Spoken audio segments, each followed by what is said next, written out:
coaches were saying how Baylor hasn't really missed a beat offensively. They're still putting up 550 yards per game. Defensively, are being better. Have you seen them fall off with them these last 5 games?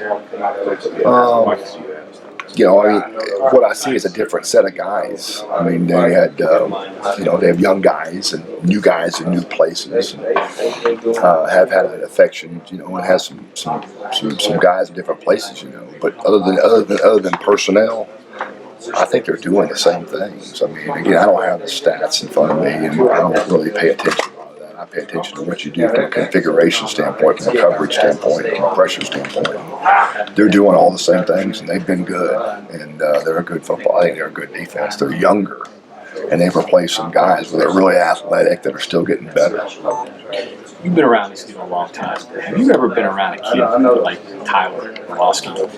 Just a different type of kid, speaks his mind, opinionated, unvarnished truth. Have you encountered a guy like that in your career? There's been a few. Yeah, I think every one of them had their own twist, and but there's been guys that say what they mean what they say. And they're real.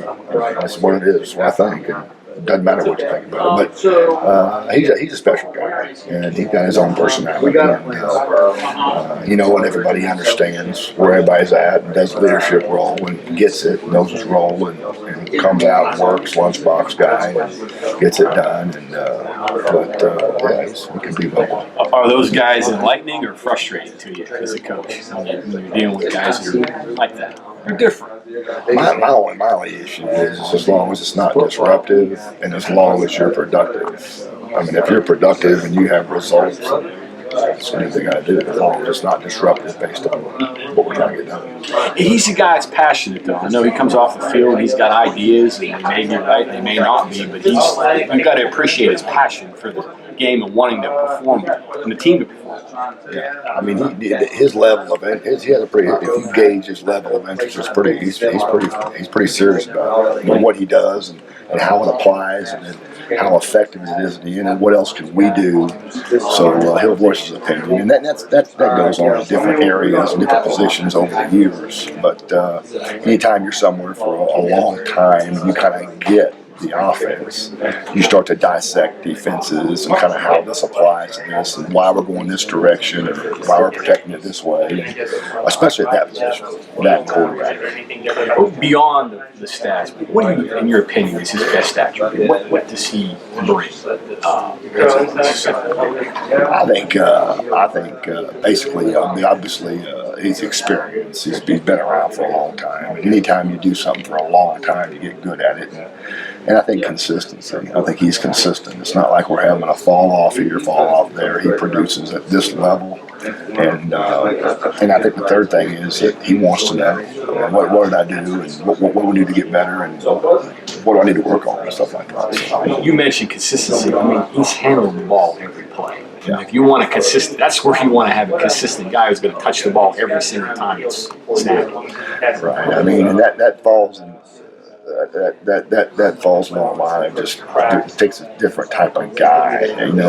You try to plug guys in there, and okay, you'll be a center, and you'll be a center, and you already know does that guy carry that type of savvy, and he's got that savvy that I can do this, and this, plus snap the ball and control the tempo and stuff like that. Does that enable you to maybe focus on other things when you know you've got a kid that's going to execute the way you plan it? And then yes and no. Yes, it does, and no, I wouldn't tell him that. No, we will.